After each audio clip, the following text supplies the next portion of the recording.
रुद्राक्षपुर हिमालय की तलहटी में बसा एक छोटा सा गांव, जहां की हवाएं शांति और रहस्य दोनों का संदेश लाती थीं।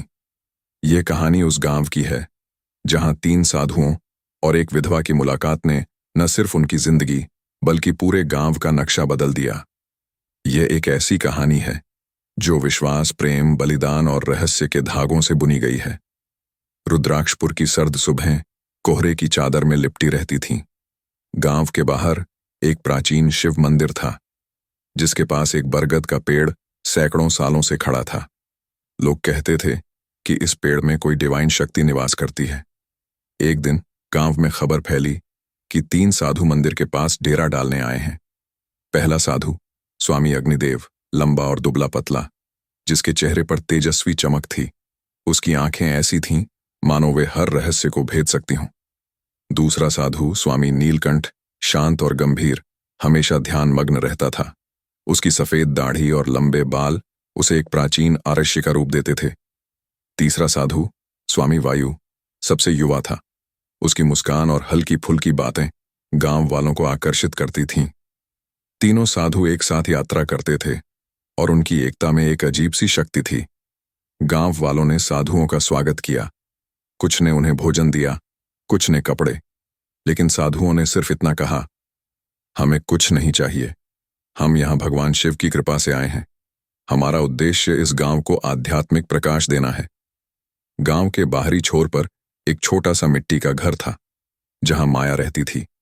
माया एक 35 वर्षीय विधवा, जिसके पति की मृत्यु 5 साल पहले एक भूस्खलन में हो गई थी। माया की जिंदगी अब सिर्फ अपने 7 साल के बेटे रुद्र के इर्द गिर्द घूमती थी। वह दिन में खेतों में मजदूरी करती और रात को अपने बेटे को पढ़ाती, लेकिन गांव वालों की नजरों में वह एक अभागी थी।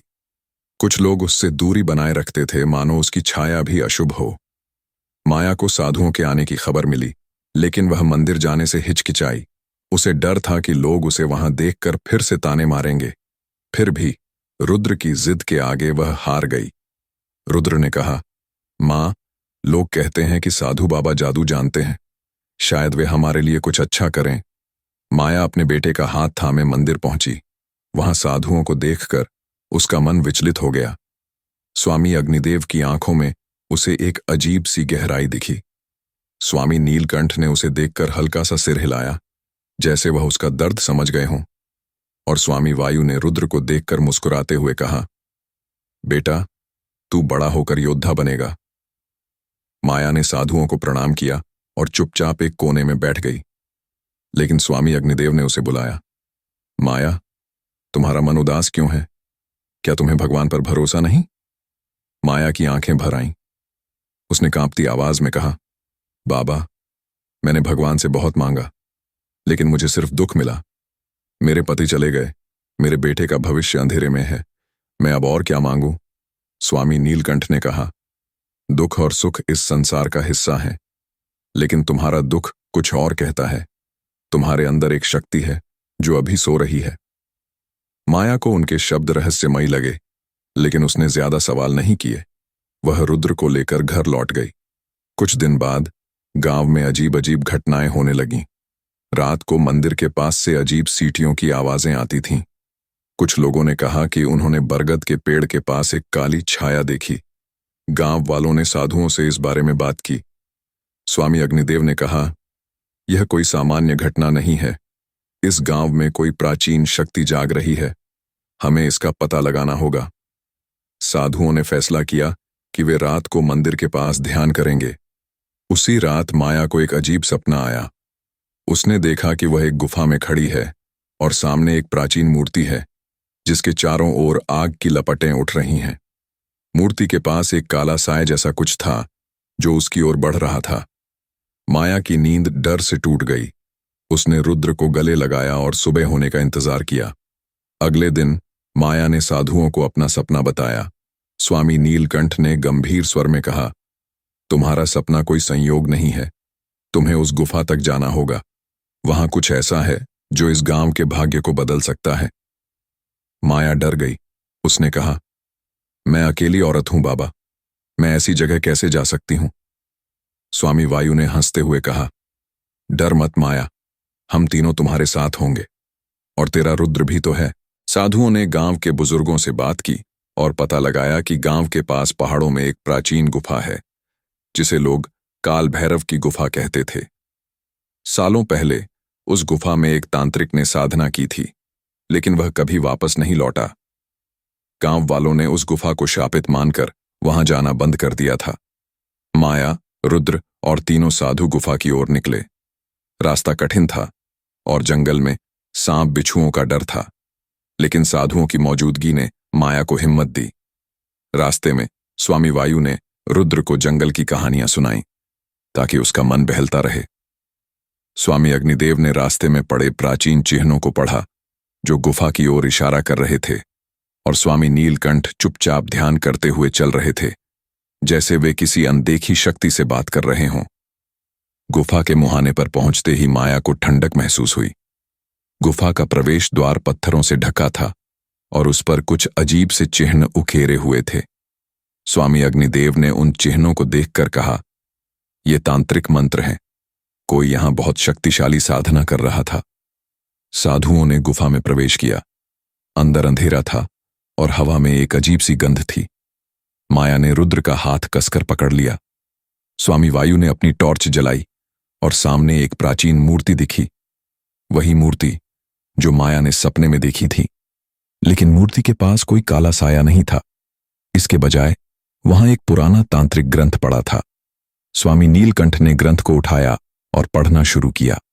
उसमें लिखा था कि गुफा में एक प्राचीन शक्ति छिपी है जो गांव को समृद्धि दे सकती है, लेकिन उसे जागृत करने के लिए एक शुद्ध हृदय की जरूरत है।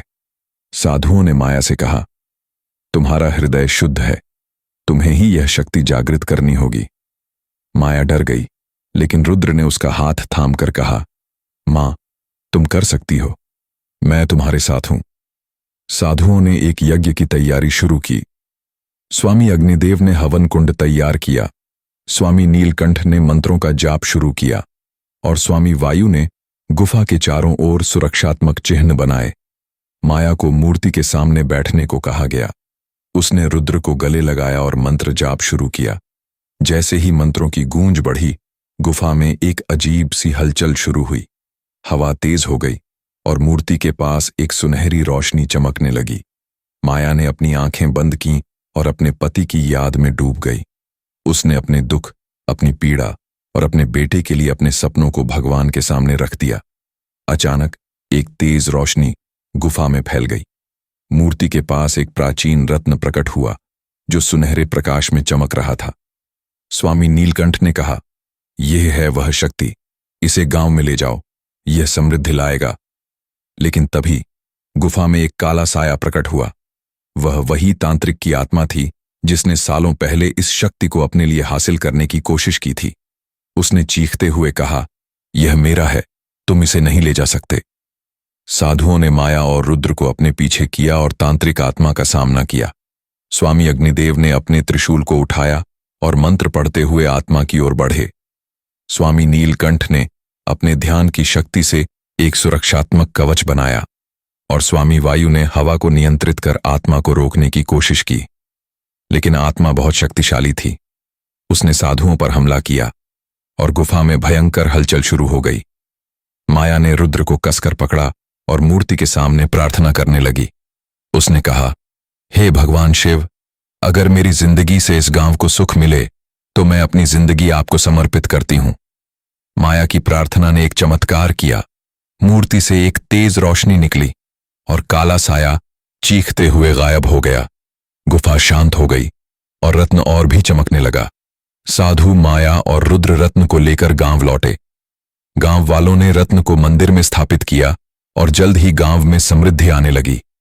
खेत हरे भरे हो गए, व्यापार बढ़ने लगा और लोग माया को अब अभागी नहीं बल्कि देवी कहने लगे। साधुओं ने माया से कहा, तुमने अपने शुद्ध हृदय से इस गांव को बचाया, अब तुम्हारा और रुद्र का भविष्य उज्जवल है।